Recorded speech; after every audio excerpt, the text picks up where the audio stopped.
proudly tops for the Silver Stars. Tonight. Refuse to lose. Flashback to a day when I was playing a tremendous amount of golf. I mean, a lot. And really, I think I was probably a professional amateur is what we would have called someone like me back in the day who actually had a job, but played so much golf that they were a professional amateur. And got up one morning, got to the first tee with my typical group. And if you've played Chartwell Country Club, you know the range is on the right, and you know the shed where they store all of the cutting equipment is right at the end of it, all of which is out of bounds. So stood up on the first tee, dialed in to break the course record like every day that I played. Didn't break it, but that was certainly my intention. And hit a ball right over the shed. So, went back to the cart, got another ball, stuck it in the ground, hit the second one right over the shed. So now I'm sitting on the tee and I don't have a ball in play, and I'm out in 1, 3, 4, 5. Now I'm hitting 6 off of the first tee. And I looked over at my playing partner and said, this is going to be the coolest 68 you ever see your entire life.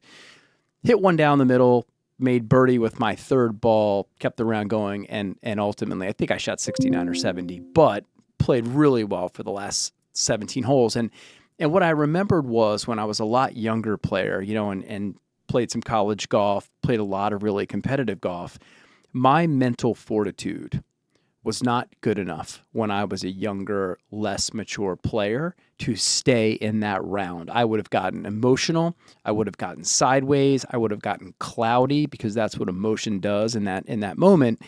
And I would have quit on the round with 4.5 hours to go, which is tragic and stupid and wasteful.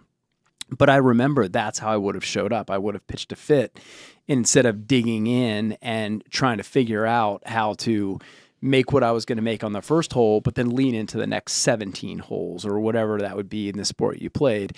And I got a lot better at that. And I think that was one of the big carryovers for me in my sport of choice, which was golf. In that day in particular really resonated with me, where I know younger Mick Arnold would have whined or made an excuse or been a brat. I probably could have even been a little bit of a brat for the next few holes, and I probably would have followed up with a double, and I probably would have done a bunch of stupid, cloudy, lack of focus things, and just let the round go away and gone out and been a total ass for the next 4.5 hours to me, to the 3 people I was playing with, and probably even disrespectful to the game. This reminds me of the idea of responding, not reacting.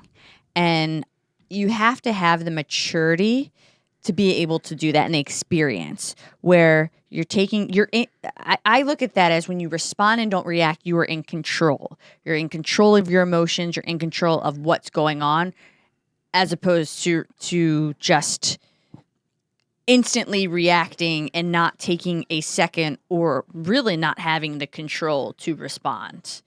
And I only think you can do that with a lot of practice and a lot of time, but I think it makes a world of difference. And it sounds like in that moment, that's what you were able to do. Yeah, yes. And I didn't dial it down to that. Those are 2 great words. So if you're listening, great takeaway, and the idea between reacting and responding. And there's lots of, as a much more mature person, but businessman, right? So many crossovers we talk about all the time between what we learned as younger athletes or whatever we were approaching or pursuing, and now what we do and how that crosses over into the work world. And there's any number of sayings that I have now when I'm trying to slow it down for myself, right? When I'm feeling overwhelmed, that old saying of waiting for the other shoe to drop. Mm-hmm. What's different is I recognize those moments, and instead of reacting, I get myself over into that other space, and instead it would be something like, well, this seems like an elephant. How do we eat it one bite at a time? Like that would be a response that I would have versus younger Mick Arnold, who might have reacted with poor decisions, fast decisions, not understanding that there is time to let it marinate for a second. That none of those decisions are so snap that if you don't make them immediately, there's going to be consequences that are likely detrimental.